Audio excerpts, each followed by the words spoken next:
additional protection for today's regularly scheduled meeting of the State College Board. Several Mississippi State troopers stood outside.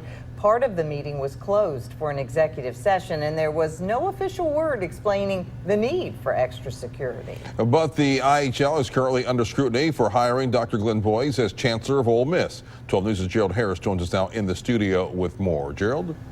Yeah, there's more turmoil in Oxford. The faculty senate at Ole Miss could make things more difficult for the incoming chancellor in the IHL.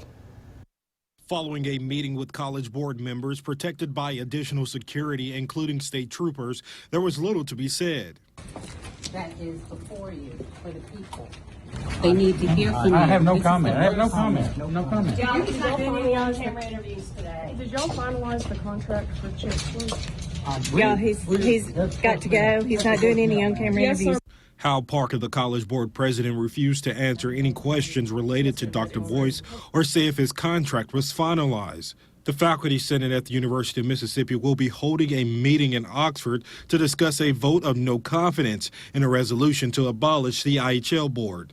At issue is the way in which the process was conducted.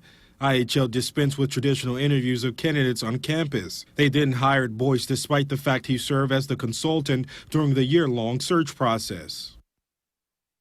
Dr. Glenn Boyce is responding to the whirlwind of events surrounding his hire with a letter to Ole Miss students and alumni saying, in part, in the last 2 weeks, it hasn't escaped me that there are passionate feelings about who leads the University of Mississippi, and rightly so.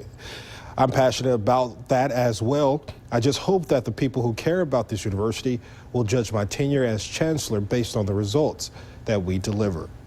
Now, Boyce said he would consider giving back the consulting fee of around $87,000.